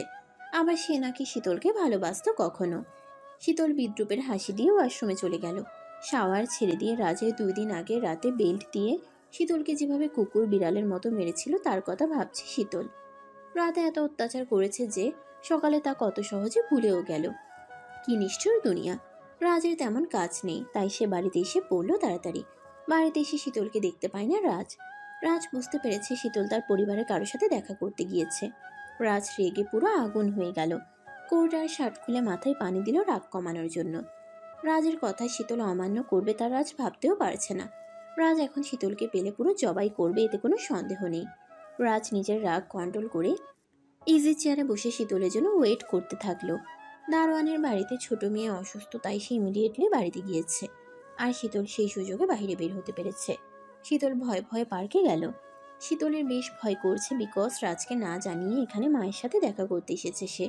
কেমন আছিস মা? শীতল তার মাকে দেখতে পেয়েই জড়িয়ে ধরল। মা মেয়ে দুজনেই কাঁদছে। মা বাবা কেমন আছে? ভাইয়া কেমন আছে? এখনো আমার উপর রেগে আছে সবাই, তাই না? আমি কি তাদের জন্য মারা গিয়েছি? চুপ কর শীতল, কি সব বলছিস তুই? তুই তোর বাবাকে আর ভাইকে কষ্ট দিয়েছিস, তারা তোর উপর রেগে আছে, কিন্তু তোকে ওরা ভালোবাসে। একদিন ঠিক তোকে মেনে নিবে, দেখবি। তাই যেন হয় মা। তোর একই অবস্থা শরীরে, রাজ কি তোর খেয়াল করে না? শীতল সত্যিটা তার মাকে জানাতে চায় না, তাই কিছু মিথ্যে বলল। তা না মা, রাজ আমার অনেক ভালোবাসে। সে অনেক কেয়ার করে আমার। আমার পা মাটিতে নামতে দেয় না। আসলে আম, তোমাদের ছেড়ে এসেছি তো তাই এমন দেখাচ্ছে। তোমাদের জন্য মন ভীষণ খারাপ হয় আমার। সত্যি বলতো, তুই রাজের সাথে সুখে আছিস? হ্যাঁ মা, আমি সুখে আছি। আমি তোকে কিছু কথা বলবো মা। আমাদের সোসাইটি নিয়ে চলতে হয়, তাই আমার মাথায় হাত দিয়ে বল, তুই কখনো নিজের সংসার ছেড়ে আসবি না, রাজের সাথে থাকবি মৃত্যু আগ পর্যন্ত। রাজকে স্বামীর মর্যাদা দিবি সব সময়।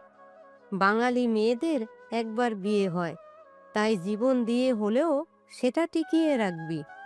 তোর বাবা কাছে সম্মান আগে, তুই একবার তার সম্মান নষ্ট করেছিস, কিন্তু আর কখনো করবি না, তাহলে তোর বাবা আর বেঁচে থাকবে না। শীতল স্তব্ধ হয়ে গেল মায়ের কথা শুনে। তার মা এসব কি বলছে? সে কিভাবে রাজের মতো অমানুষের সাথে সারা জীবন থাকবে?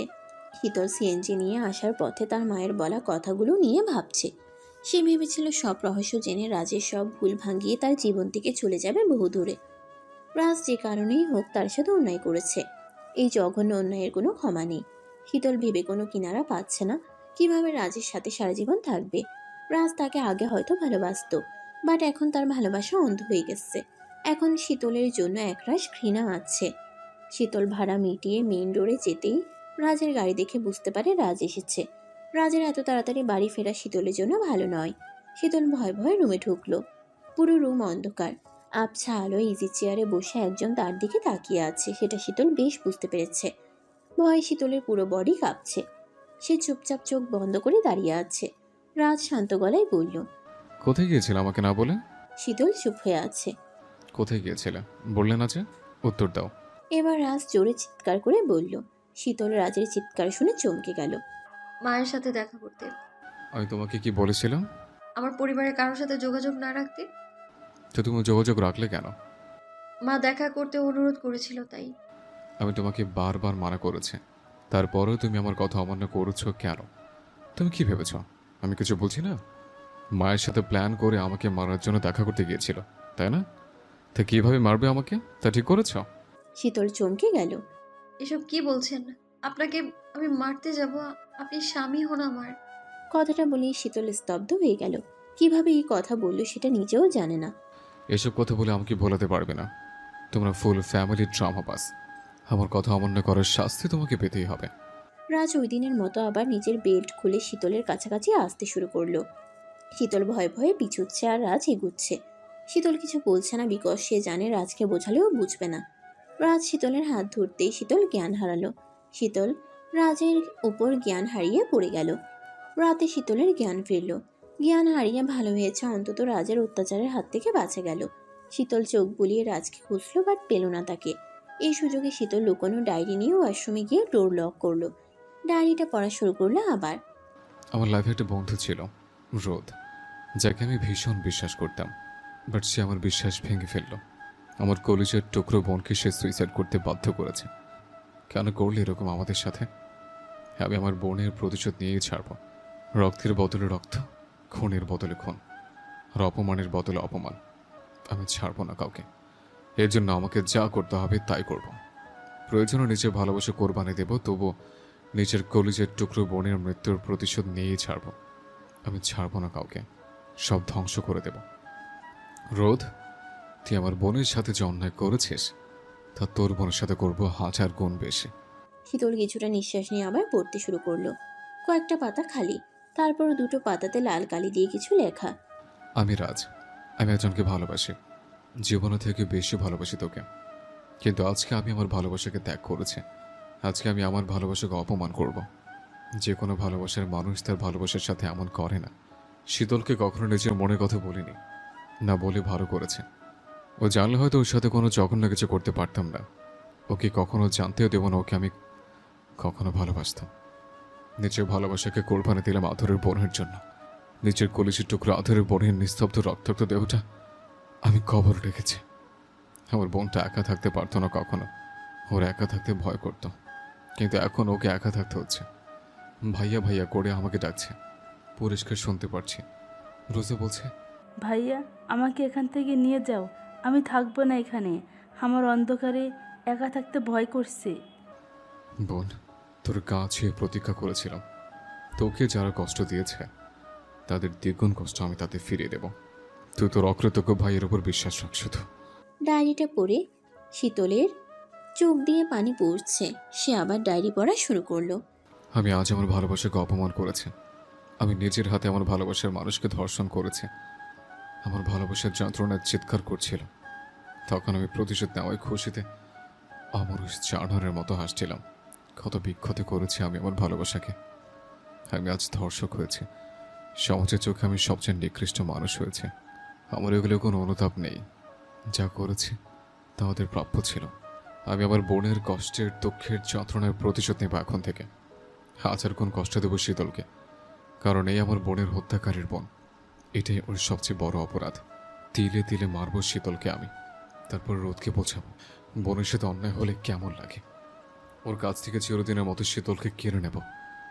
রোদ শুধু তাকিয়ে দেখবে, বাট কিছুই করতে পারবে না। এইভাবে আমি আমার আদরের বোনের প্রতিশোধ নেব। রোদ শুধু তাকিয়ে দেখবে, বাট কিছুই করতে পারবে না। এইভাবে আমি আমার আদরের বোনের প্রতিশোধ নেব। ইচ্ছে করলে রোদকে 1 সেকেন্ডে মেরে ফেলতাম, ঘাড় থেকে ওর মাথাটা আলাদা করে দিতাম, বাট তা করিনি। একেবারে মেরে ফেললে তো মনের মতো প্রতিশোধ নেওয়া হবে না। তেলে তেলে যন্ত্রণা দিয়ে মারবো ওকে, তারপর ওর পরিবারকে। সবই আমার শত্রু, কাউকে আমি ছাড়বো না। শীতল পুরো ডায়েরি পড়ে স্তব্ধ হয়ে গেল। রাজ তাকে আর তার ভাই রোদকে এত ঘৃণা করে জাস্ট বলার বাহিরে। প্রতিশোধের নেশায় রাজ পাগল হয়ে গেছে। যে শীতলকে সে ভালোবাসতো তাকে সে এখন ঘৃণা করে, প্রতিনিয়ত তার উপর নির্মম অত্যাচার করে। রাজ তার প্রতিশোধ নিচ্ছে, কিন্তু এভাবে আর কতদিন? শীতল মানছে তার ভাই দোষ করেছে, বিশাল অপরাধ করেছে। তারপরও সবকিছুর একটা সীমা আছে। শীতল তো কোনো অপরাধ করেনি, তাহলে ওকে কেন শাস্তি পেতে হচ্ছে? রোদের বোন হওয়া কি তার অপরাধ? এতে শীতলের তো কোনো হাত নেই। রাজকে যেভাবেই হোক থামাতে হবে। একজনের ভুলের জন্য এতগুলো জীবন নষ্ট হবে কেন? রাজের কোনো অধিকার নেই শীতলের জীবন নষ্ট করার। রাজকে সকল পরিস্থিতি বোঝাতে হবে ঠান্ডা মাথায়, আর রোদের কাছ থেকেও সত্যিটা জানতে হবে। এসবের জন্য সময় প্রয়োজন। আগে রাজকে প্রতিশোধ নেওয়া থেকে থামাতে হবে, না হলে রাজ সবার জীবন নষ্ট করে দেবে। দুপুরে রাজ খাচ্ছে, শীতলও খাচ্ছে, আর বারবার রাজের দিকে তাকাচ্ছে। বোঝার চেষ্টা করছে রাজ এখনো তাকে ভালোবাসে কিনা। এভাবে কেউ আমার দিকে তাকালে আমি আনইজি ফিল করি। শীতল মাথা নিচু করে ফেলল। রাজ তাকে তার দিকে তাকিয়ে থাকতে দেখেছে। এটা শীতলকে অপ্রস্তুতিতে ফেলে দিল। রাজ বিকালে রুমে রেডি হয়ে পারফিউম দিচ্ছে বডিতে। শীতল দরজার সামনে দাঁড়িয়ে রাজকে দেখছে আর ভাবছে তার মায়ের কথা। মায়ের মাথা ছুঁয়ে শীতল কথা দিয়েছে রাজের সাথে মৃত্যুর আগ পর্যন্ত থাকবে, রাজকে স্বামীর মর্যাদা দিতে। তোমাকে বিয়ে করেছি বলে বউয়ের মর্যাদা দেয়নি যে তুমি অধিকার খাটাবে আমার উপর। নিজের সীমায় থাকো। রাজ চলে গেল নিজের মতো হনহন করে। শীতল কিছুটা মন খারাপ করলো কথাগুলো শুনে। রাজ তাকে একসময় ভালোবাসতো, বাট এখন বাসে না। এখন শুধু ঘৃণা করে শীতলকে। শীতল তো কোনো দোষ করেনি, তবে তাকে কেন কষ্ট দিচ্ছে রাজ? পুরো বাড়ি খালি, সবাই ময়মনসিংহে গিয়েছে বেড়াতে। কবে আসবে কে জানে। টিভিতে একটা চ্যানেলে খুব সুন্দর একটা সিনেমা হচ্ছে। নায়ক ভীষণ ভালোবাসে নায়িকাকে। হিরোটা দেখতে অনেকটা রাজের মতো মনে হলো। আর হিরোইনকে শীতল সে ভেবে ফেলল। কলেজ চুরি করে হিরোর সাথে দেখা করা, হাত ধরে খালি রাস্তা দিয়ে হাঁটা, চটপটি ফুচকা আর বাদাম খাওয়া। হিরোটা অনেক রোমান্টিক আর দেখতেও রাজের মতো ড্যাশিং স্মার্ট। সিনেমার শেষে হিরো আর হিরোইনের বিয়ে হয়। তারা সুখে সংসারে ভাসতে থাকে। শীতল সিনেমাতে রাজ আর নিজেকে কল্পনা করছিল। যদি রাজও হিরোর মতো তাকে ভালোবাসতো, তাহলে তার জীবনটাও হিরোইনের মতো সুখের হতো। শীতল কখনো কাউকে ভালোবাসেনি। সে তার স্বামীর জন্য সব ভালোবাসা রেখে দিয়েছিল। প্রতিটা মেয়েই মনে মনে একটা সুখের সংসার কল্পনা করে, যার স্বামী অনেক ভালোবাসবে তাকে। শীতলও দেখেছিল এমন স্বপ্ন, বাট সে সব শুধুই স্বপ্ন। রাজ তাকে কখনোই স্ত্রীর মর্যাদা দেবে না, তাকে শুধু ব্যবহার করবে আর সারা জীবন তিলে তিলে কষ্ট দেবে তাকে। এদিকে শীতলের মা বলেছেন রাজকে নিয়ে সারা জীবন সংসার করতে।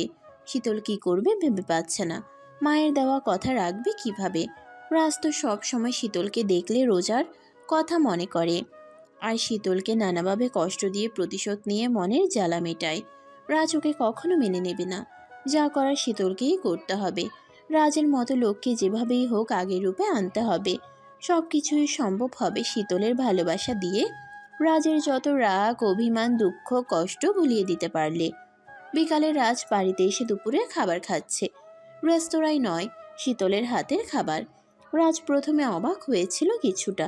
শীতল ডায়েরি থেকে রাজের পছন্দের খাবারের কথা জেনে রান্না করেছে। শীতলের হাতের রান্না বেশ ভালো। সবাই তার রান্না খেয়ে সারা জীবন মনে রাখবে এমন রান্না করেও। শীতল জানে মানুষকে ইমপ্রেস করতে হলে রান্না হলো সবচেয়ে বড় হাতিয়ার। রাজ চুপচাপ খাবারগুলো খেলো।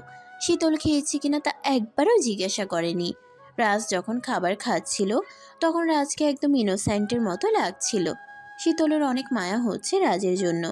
যে বোনকে সে এত ভালোবাসতো, সে বোন অকালে চলে গেল। শীতলের বড্ড ইচ্ছে হচ্ছে রাজকে একটু সান্ত্বনা দিতে, বাট তার সাহস নেই সান্ত্বনা দেওয়ার। রাজ খেয়ে একবার শীতলের দিকে তাকালো। শীতল ভাবলো তার প্রশংসা করবে, বাট কিছুই করলো না। চুপচাপ উঠে রুমে চলে গেল। শীতল কিছুটা কষ্ট পেল। সারা দুপুর এত কষ্ট করে রান্না করলো, আর রাজ একটা ধন্যবাদও দিল না। শীতল রুমে গিয়ে দেখলো রাজ উপর হয়ে শুয়ে আছে। আমার রান্না কেমন হয়েছে? রাজ শীতলের দিকে ভ্রু কুঁচকে তাকালো। রান্না কি ভালো লেগেছে আপনার? ভালো লেগেছে। শীতল খুশি হয়ে বলল। শুধু ভালো লেগেছে? বলেছি ভালো হয়েছে, তার মানে ভালোই হয়েছে। তাহলে আমার গিফট? কিসের গিফট? বারে, আমি নতুন বউ হয়ে প্রথম রান্না করলাম। নতুন বউ রান্না করলে তাকে গিফট দিতে হয়, জানেন না? শীতল কথাগুলো নিচে তাকিয়ে ভয় ভয় বলল। রাজ বিরক্ত হয়ে কতগুলো টাকা ছুঁড়ে মারল শীতলের গায়ে। রেস্তোরাঁ বাবুর্চি রান্না ভালো হলে তাকে টিপস দেওয়া হয়, যেটা আমি সবসময় দিয়ে থাকি। শীতল টাকাগুলো তুলে নিয়ে বারান্দায় চলে গেল। বুকটা তার ফেটে যাচ্ছে। তাকে বাবুর্চির সাথে তুলনা করলো রাজ। একটু ধন্যবাদ দিলে কি এমন হতো রাজের? নিজের বোনের প্রতিশোধ নিচ্ছে রাজ। ওর জায়গায় ও তো ঠিক কাজ করছে। শীতল রাজের পাশে ঘুমিয়ে পড়ল। মাঝরাতে রাজ শীতলকে ডেকে তুলে বলল। পা ব্যথা করছে, একটু টিপে দাও। শীতলের সেই রকম রাগ হলো। মাঝরাতে কেউ এরকম করে? শীতল বাধ্য হয়ে রাজের পা টিপছে। হাতে কি জোর নেই নাকি? আরো জোরে টিপো। শীতল পা টিপতে টিপতে রাজের পায়ের কাছেই ঘুমিয়ে পড়ল। শীতল নিজের ভাগ্য মেনে নিয়েছে, তাই সে রাজের সাথে মানিয়ে চলতে সিদ্ধান্ত নিয়েছে। বাট রাজের মতো সিংহকে নিজের বশে এনে সংসার করা একরকম সোজা কাজ নয়। শীতল অনেকবার চেষ্টা করেছে রাজকে বোঝাতে, সে রাজের সাথে থাকতে চায়, তার সাথে সংসার করে সারা জীবন কাটিয়ে দিতে চায়, সব কিছু ভুলে সুখের সমুদ্রে ভাসতে চায় শীতল। বিকজ বিয়ে তো একবারই হয়, উপরওয়ালার ইচ্ছে হয়েছে বলেই রাজের সাথে তার বিয়ে হয়েছে। শীতল রাজকে নানাভাবে ইমপ্রেস করার চেষ্টা করে।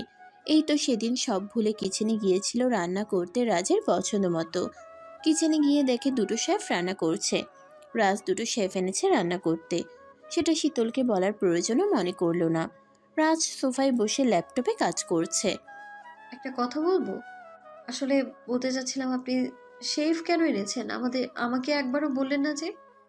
আমি কি করব না করব সেটা তোমাকে বলে করতে হবে? আপনি কথাটা অন্যভাবে নিয়েছেন। আমি তেমনটা মিন করতে চাচ্ছি। আসলে আমি তো আছি, তাহলে শেফ কেন আনতে হবে? রাজ ল্যাপটপ অফ করে শীতলের সামনে এসে দাঁড়ালো। শীতল মাথা নিচু করে শাড়ির আঁচল শক্ত করে ধরে রেখেছে। কেন, তুমি কি শেফ? যার কাজ যেটা তাকে সেটাই করতে হয়। তোমার কাজ হলো শুধুমাত্র বেডে। এখন তোমার কাজকে অন্যজনকে করতে দেওয়া উচিত? তুমি বললে তোমার কাজ অন্য একজনকে করতে দেওয়া উচিত। শীতল নিজের কানকে বিশ্বাস করছে না। রাজ তার কথাকে এভাবে ধরে তুলনা করবে। সেদিন শীতল অনেক কেঁদেছিল। শীতল নিজে নিজেই বলল, অনেক হয়েছে, আর থাকবো না আমি রাজের সাথে। একটা অমানুষকে আমি কখনোই মানুষ বানাতে পারবো না। আমি চেয়েছিলাম, বাট এটা পসিবল না। আমায় বিন্দু মাত্র সম্মান করে না। কেন থাকবো আমি এখানে? কাল সকালে রাজা অফিসে চলে গেলে আমিও চলে যাব, অনেক দূরে। তখন উনি বুঝবেন আমার মূল্য। কয়েকদিন হয়ে গেল শীতল শুয়ে আছে। রাজ বেডে বসে কাজ করছে। কাজল জোর করে শীতলকে সুন্দর করে সাজিয়েছে। গায়ে মন মাতানো পারফিউম লাগিয়ে দিয়েছে শীতলের। রাজ একটু পরপর শীতলের দিকে তাকাচ্ছে। শীতল অবশ্য সেটা খেয়াল করছে না। শীতল ভাবছে কবে রাজ তাকে আপন করে নেবে। শীতলকে অবাক করে দিয়ে রাজ কাজ বন্ধ করে দিয়ে শীতলকে জড়িয়ে ধরে তার চুলের সুবাস নিতে শুরু করলো। শীতলের এমন রাগ উঠল যে রাজকে ধাক্কা দিয়ে সরিয়ে গেল। রাজ একেবারে বেড থেকে পড়ে গেল। রাজ রেগে শীতলের দিকে তাকালো। শীতল এখন এতটা ভয় পায় না রাজকে। সে উল্টো দিকে মুখ করে শুয়ে পড়ল। রাজ নর্মালি নিচ থেকে উঠে শীতলের পাশে শুয়ে পড়ল। শীতল ভেবেছে রাজ অপমান হওয়ার পর তার কাছে আসবে না, তাকে ছোবে না। কথায় আছে কুকুরকে বিশ্বাস করা যায়, তবুও কোনো ছেলেকে না। রাজ শীতলকে হঠাৎ জোরে জোর করে জড়িয়ে ধরল। দুই হাত দিয়ে শীতলের হাত চেপে ধরল, পা দিয়ে শীতলের পা আঁকড়ে ধরল। শীতল রাজের কাছ থেকে নিজেকে ছাড়াতে পারছে না। শীতল রেগে রাজের গালে একটা কামড় দিল। এমন জোরে কামড় খেয়েও রাজ একটুও রিয়্যাক্ট করেনি, যেন তার শরীরে গন্ডারের চামড়া। তোমার তো মা হওয়ার ইচ্ছা, তাহলে এসে তোমাকে মা বানিয়ে দিই। তারপর আমি আর আমার বাবু মিলে তোমাকে তেলে তেলে কষ্ট দেব। আরও দুদিন কেটে গেল। রাজের কোনো পরিবর্তন হচ্ছে না। কাজলের কাছে এখনো কোনো চিঠির উত্তর আসেনি। শীতল আর কাজল একদিন শপিংয়ে গেল। অনেক কেনাকাটার পর গাড়িতে বসতে গিয়ে শীতলকে কে যেন ডেকে উঠল তার নাম ধরে।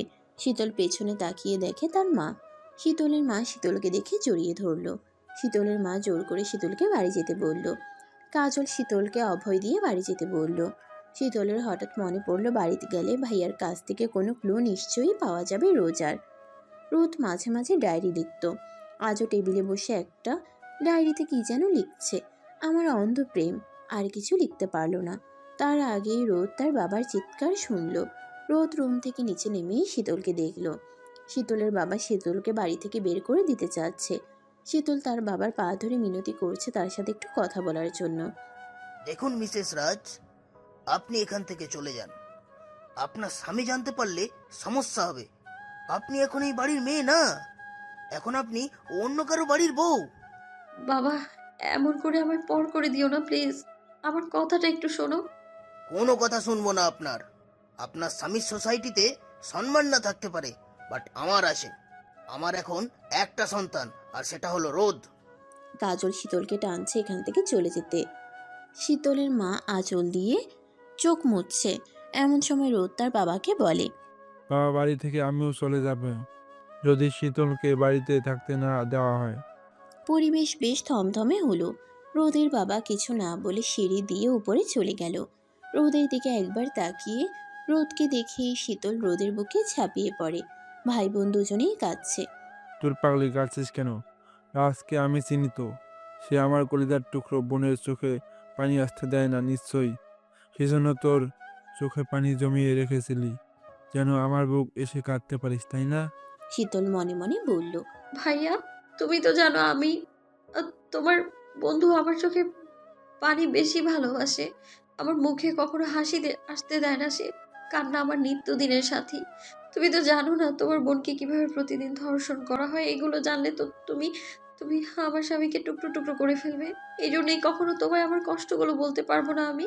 গল্পটির পরবর্তী অংশ আসবে আগামীকাল। আর হ্যাঁ, গল্পটি কেমন হলো তা অবশ্যই কমেন্টে জানাবেন। ভালো থাকবেন আপনারা।